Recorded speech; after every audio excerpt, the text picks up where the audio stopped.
Alors la troisième raison qui empêche ton esprit d'être connecté, c'est la pratique de la masturbation. La pratique de la masturbation. Est-ce que tu comprends pourquoi tu dois partager? Tu ne sais pas ce que l'autre vit. La pratique de la masturbation. Que quelqu'un me dise masturbation. Que quelqu'un me dise masturbation. La pratique de la masturbation fait aussi à ce que les anges ne se connectent pas à ton esprit. Ils ne peuvent pas se connecter à ton esprit. On va lire Ephésiens 5, 3. Ephésiens 5, 3. Pour vous qui écrivez, on écrit Ephésiens 5, 3. Que quelqu'un me dise masturbation. Dis-le-moi, masturbation. Il faut écrire ça. Il ne faut pas te gêner de l'écrire. C'est un pouvoir. Et il faut se libérer de ce pouvoir-là. Que tu le pratiques ou pas, tu dois le déclarer parce que tu as aussi une famille. L'onction que tu prends dans la prière, ce n'est pas que pour toi. Dis-le-moi. Ephésiens 5, je disais 5, 3. Que l'impudicité, qu'aucune espèce d'impureté et que la cupidité ne soit pas même nommée parmi vous, même nommée, ainsi qu'il convient à des saints. Amen. On dit que l'impudicité, qu'aucune espèce d'impureté, comme la masturbation. C'est une impureté. La masturbation, c'est le fait de se satisfaire par vous-même. Vous satisfaire avec vos mains. C'est ça la masturbation. Et nous prenons aussi 1 Corinthiens 10, 31. 1 Corinthiens 10, 31. Que quelqu'un me dise victoire. In the name of Jesus. Que quelqu'un me dise victoire.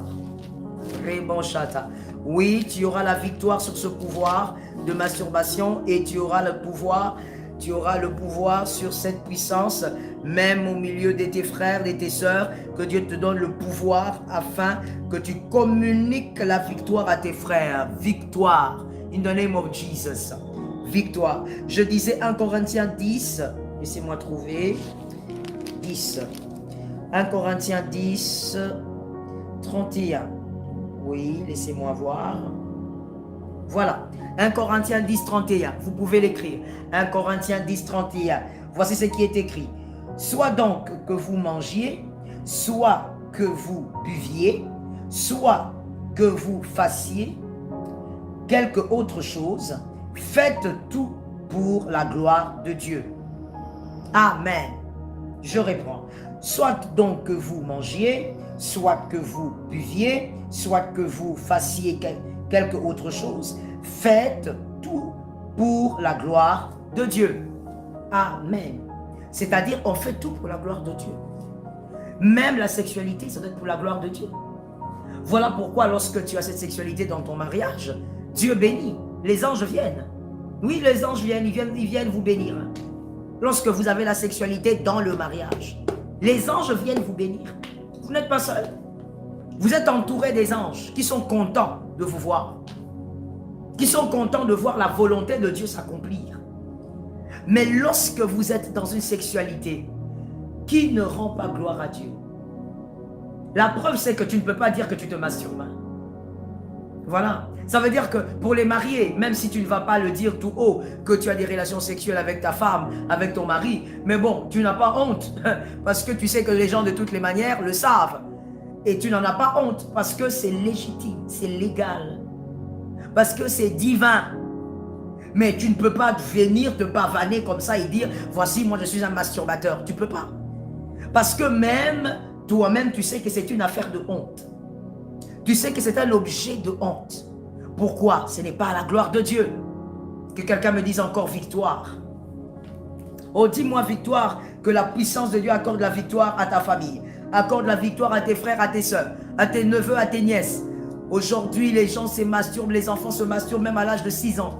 Que Dieu te donne la victoire sur tes enfants. On ne sait jamais, ma soeur. On ne sait jamais. Il ne faut jamais dire jamais, jamais. Il ne faut jamais dire chez moi, ici, jamais. Il ne faut jamais dire non, non, non, non, non, moi mes enfants sont des petits saints. Il faut faire attention. En tant que pasteur, j'ai appris à dire faites attention. Il y a des choses bizarres dans la vie. Alors, quand tu dis victoire, que ça tombe sur tes enfants. Que ça tombe dans ta maison. Et donc, les deux versets qu'on a lus, nous découvrons que la masturbation ne rend pas gloire à Dieu. C'est l'impureté. Et comme ça ne rend pas gloire à Dieu, comme c'est l'impureté, donc il y a un danger. La pratique de la masturbation empêche votre esprit d'être connecté aux anges qui viennent pour parler à votre esprit. La pratique de la masturbation. Et donc, comme c'est une pratique sexuelle, écoutons-nous bien s'il vous plaît, comme c'est une pratique sexuelle, cette masturbation, comme c'est sexuel, comme cela a été prévu, la sexualité normalement se passe à deux.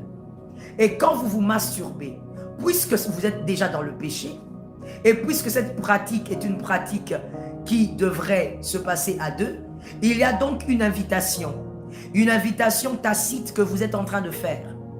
Vous êtes en train d'inviter un esprit impur. Vous êtes en train d'inviter un démon.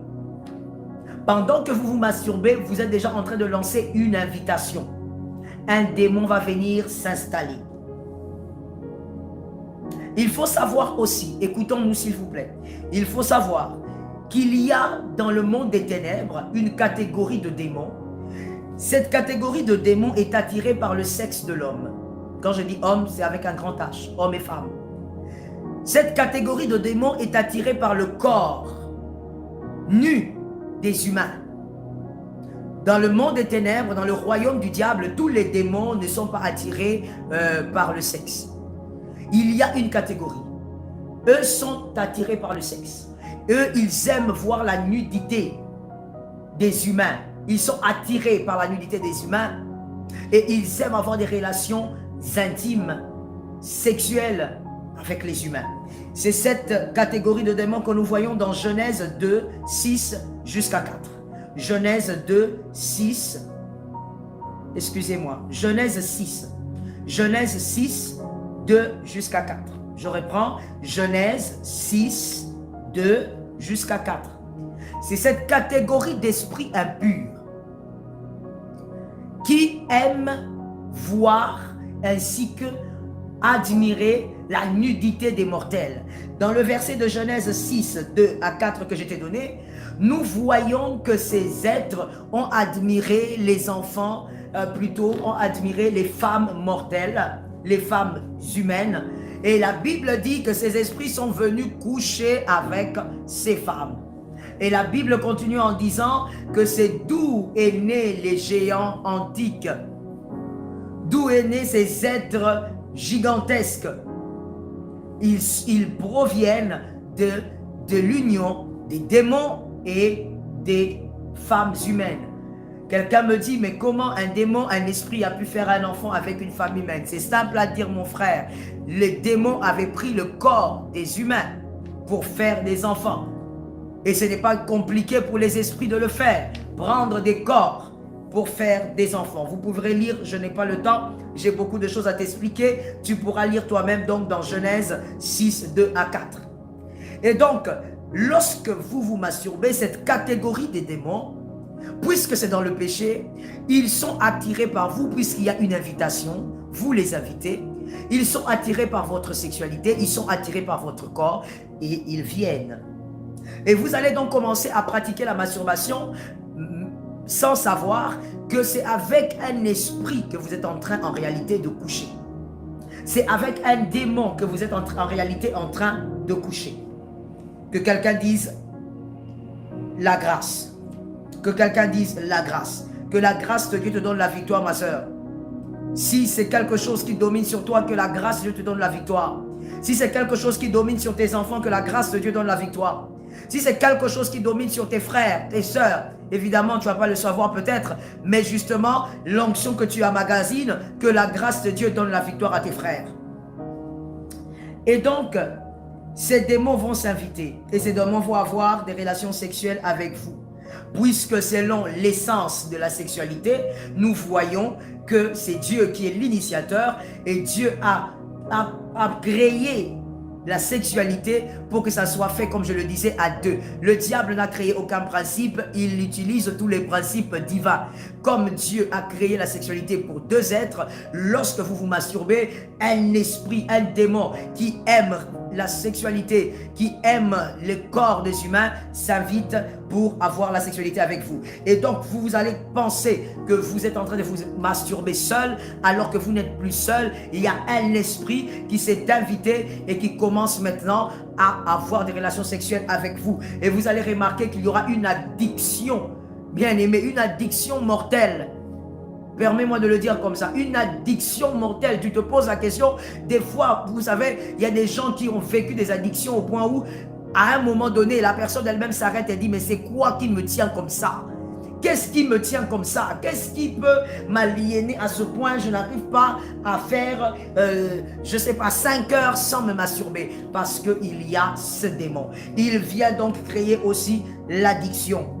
Et comme c'est un monde de sexe et dans toute sexualité, il y a de la jalousie, ces démons-là il n'y a pas de démons qui viendront plutôt, il n'y a pas de démons qui viendront à 2, à 3. Les démons viendront, un démon viendra seul, un seul esprit viendra pour commencer donc à s'accoupler avec toi. Et toi, tu seras dans l'addiction de la pratique de la masturbation. Tu ne comprendras pas, mais tu seras en train de t'engloutir. Pourquoi? Parce qu'il y a un démon qui est tellement jaloux qu'il ne veut pas que d'autres esprits impurs aussi s'approchent de toi, parce que c'est un monde au fait de mariage, c'est un monde de sexe. Et donc, comme c'est un monde de mariage et de sexe, il y a la jalousie, et ces démons aussi sont des démons très jaloux. Et d'ailleurs, ils font partie des démons les plus jaloux dans le monde spirituel diabolique. Ils sont tellement jaloux qu'ils amènent même la mort des fois. Ils amènent même la mort dans certains foyers. Ils amènent même la mort dans certains couples. Ils amènent la mort. Et donc, voici ce qui se passe. Les conséquences de la présence d'un esprit. Parce qu'il faut préciser ceci. Lorsqu'un esprit s'invite au fait, un démon s'invite. Lorsqu'un démon est là, il s'invite à cause de votre masturbation. Vous devez savoir qu'il y aura des démons, il y a deux types de démons. Il y aura le démon incube ou succube. Alors, le démon incube, c'est ce démon-là qui prend le corps d'un homme pour venir s'accoupler à un homme ou à une femme. Ça dépend. Les démons succubes, c'est un démon, c'est toujours un esprit, mais qui va prendre la forme d'une femme et que vous allez voir, des fois dans vos songes, qui viennent vous toucher, qui vient vous caresser, qui vient avoir des relations intimes avec vous. Et vous allez voir qu'il a le corps d'une femme, mais en réalité, les esprits, vous savez, ne sont ni femme ni homme. Donc, ce sont des esprits qui prennent la forme d'une femme ou la forme d'un homme. Mais je veux préciser ici, pourquoi est-ce qu'il peut arriver qu'un homme qui se masturbe, qui est dans une masturbation sérieuse, que cet homme voie un esprit, par exemple, incube, venir s'accoupler avec lui, c'est-à-dire un esprit d'homme. Un homme qui vient s'accoupler avec lui, un peu comme une forme d'homosexualité spirituelle. Et donc, ce qui va se passer, c'est quoi? C'est que ces esprits, ils viennent parce qu'ils découvrent vos fantasmes les plus profonds. Alors peut-être que toi, tu es dans la masturbation, mais au fond de toi, tu as toujours voulu avoir des relations intimes avec une femme. Et donc, dans tes rêves, tu vas commencer à avoir un démon qui viendra en forme de femme, même si tu es une femme. Et donc, comme ils vont essayer de découvrir vos fantasmes profonds, c'est par là qu'ils vont commencer donc à se manifester. Et n'oubliez pas une chose, c'est que ces esprits impurs, ils viennent selon leur fréquence. Puisque c'est vraiment un monde sexuel, ça devient vraiment un monde d'alliance, un monde de mariage. Et donc, ces esprits arrivent quand ils veulent, selon leur fréquence. Ainsi, vous pouvez avoir fait, je veux que tu notes ça très bien, que tu écoutes très bien. Vous pouvez avoir fait la masturbation une fois dans votre vie. Vous aviez 6 ans, vous aviez 15 ans, vous aviez 23 ans. Vous l'avez fait une fois et vous n'avez jamais vu un esprit incube ou succube. Vous avez juste fait une fois et c'est parti. Mais écoutez-moi très bien. Les esprits ne vont pas partir parce que vous vous êtes arrêté. S'arrêter est une bonne chose et je t'acclame. Mais les esprits ne partent pas parce que vous êtes arrêté de vous masturber. Les esprits partent parce qu'on les chasse. Les démons sont des esprits qui ne réagissent que par la violence. Aucun démon ne réagit par la douceur. Les démons réagissent par la violence, c'est-à-dire les chasser. C'est comme ça que Christ a dit, vous chasserez les démons. Il n'a pas dit, vous parlerez aux démons, vous expliquerez aux démons. Il a dit, vous chasserez. Parce que ce sont des êtres violents, des êtres hideux, des êtres diaboliques qui n'entendent aucun autre langage que le langage de la violence. Et donc, avoir arrêté la masturbation, vous l'avez fait une seule fois. Cela n'est pas encore la véritable délivrance. Vous avez arrêté, c'est bien. Mais lorsque vous l'avez fait, même à l'âge de 6 ans, même à l'âge de 18 ans, peu importe à quel âge, vous avez invité un esprit. Et cet esprit est là. Il y a un type au fait d'esprit incube ou succube que j'appelle dans certains enseignements les esprits fouillards.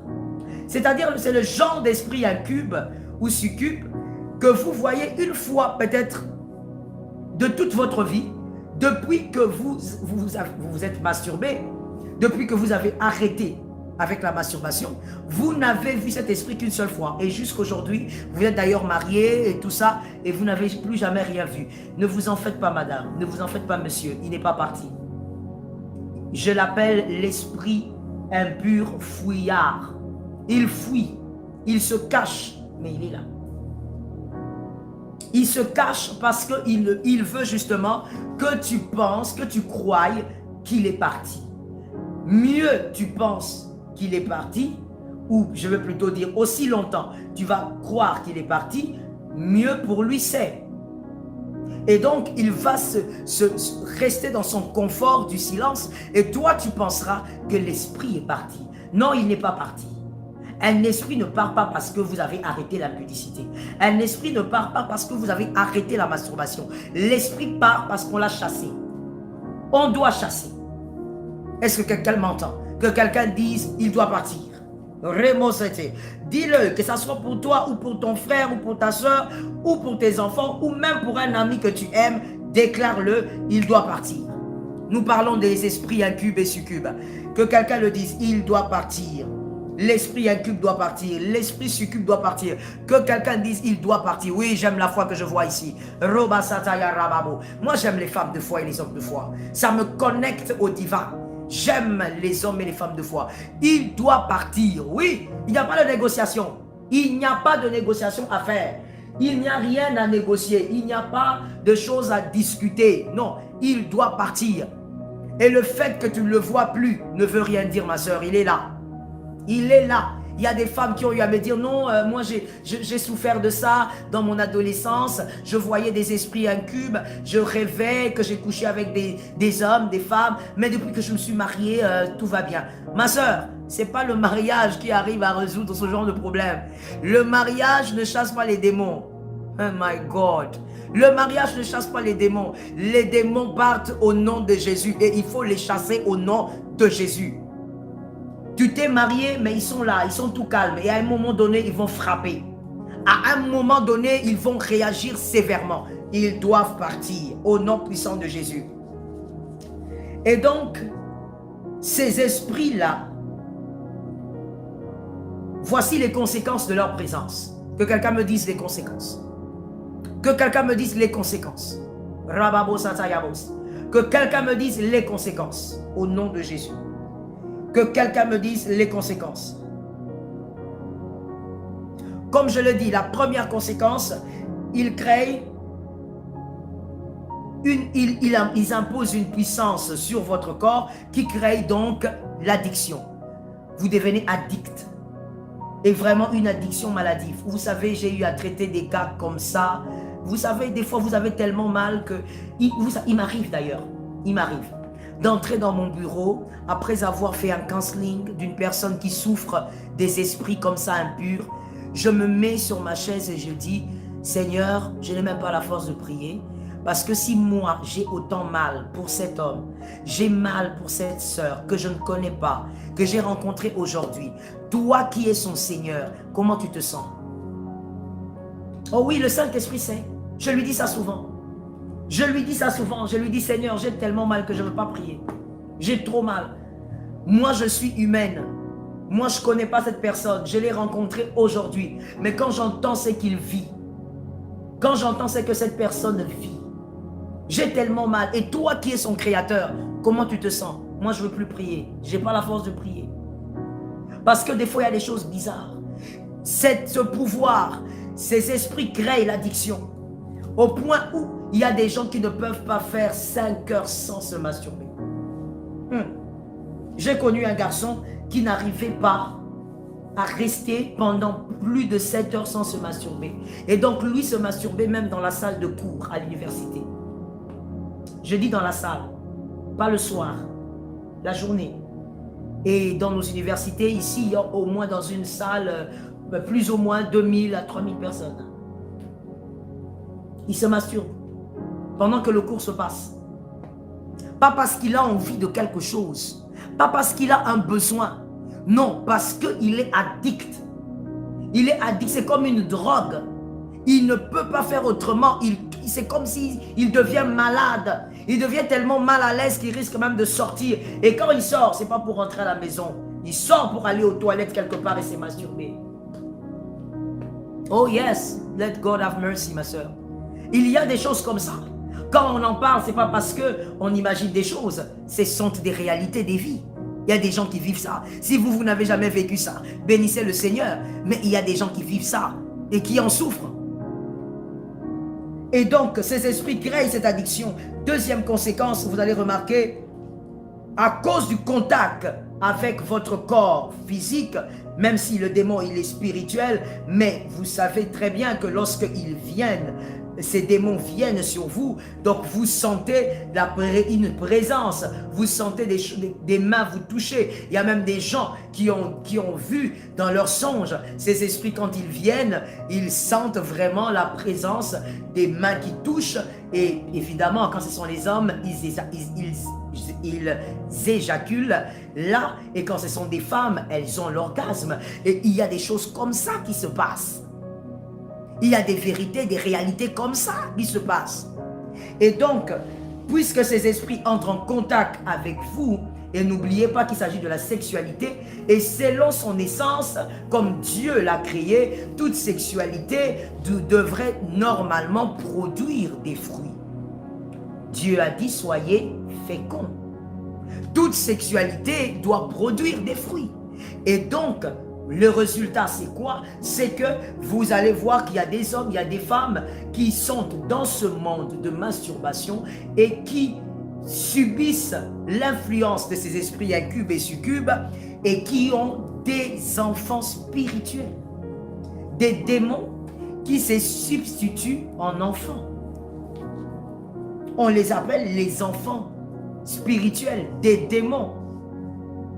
Ils ont donc des enfants parce que Dieu a créé la sexualité aussi pour la procréation.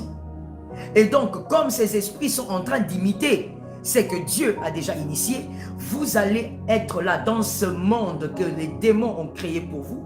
Vous aurez donc cet esprit comme étant votre mari ou étant votre femme et vous aurez des enfants. Ces enfants n'existent pas dans le monde physique, ce sont des démons qui se substituent en enfants. D'autres types de démons qui se substituent en enfants. Et donc là, vous avez une vie catastrophique. Une vie catastrophique. Une vie bizarre. Je me rappelle encore, laisse-moi te parler de cette histoire-là, c'est important.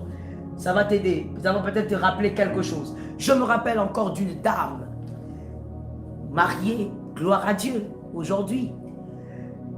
Et délivrée surtout, gloire à Dieu. Qui, avant de se marier, elle avait constaté qu'à un moment donné, à une période donnée, il y avait sa poitrine qui sortait, qui faisait sortir du lait.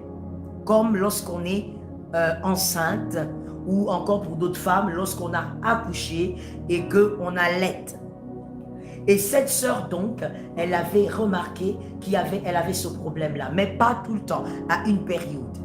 Et elle est allée faire des examens, elle est allée se consulter, elle est allée voir qu'est-ce qui n'allait pas. Mais voilà, quand il y a quelque chose de spirituel, la science dira toujours il n'y a rien. La médecine a dit il n'y a rien.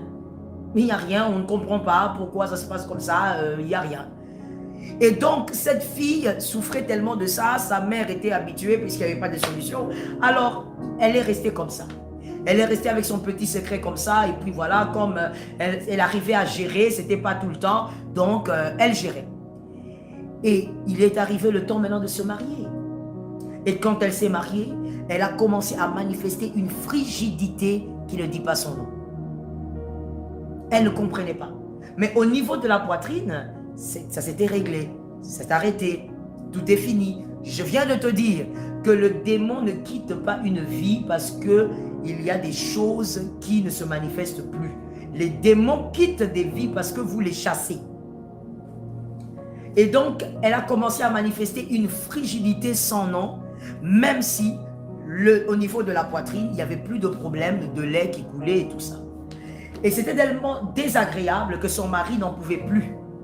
Son mari est allé voir son pasteur et le pasteur a essayé, prié, tout ça, et puis bon, ça ne marchait toujours pas. Et finalement, son mari a dit, c'est pas possible, il faut que quelque chose se passe. Et il a rencontré un homme de Dieu qui lui a dit, entre en prière. Son mari est entré en prière avec sa femme, suivez-moi très bien. Et pendant qu'ils étaient en prière, lui et sa femme, je déclare au nom de Jésus que l'Éternel t'aide, que dans ton foyer tu sois capable d'entrer en prière avec ton conjoint, avec ta conjointe. Que Dieu t'aide, que tu sois capable, quand il faut prier et que tu es marié, que vous soyez capable de mettre vos genoux à terre ensemble. Que Jésus t'aide. Et donc ils sont entrés en prière et devinez quoi? Lorsqu'ils sont entrés en prière, les deux, pendant la période de la prière, l'homme a commencé à faire des rêves. Et dans ces rêves, il y avait des êtres chétifs, hideux, bizarres, qui venaient battre son mari toutes les nuits.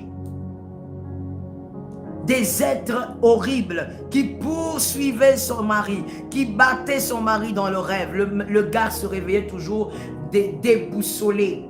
Le gars se réveillait toujours, des fois même avec des griffures, parce que c'était vraiment des combats réels qui allaient jusqu'à toucher même à sa chair, ma soeur.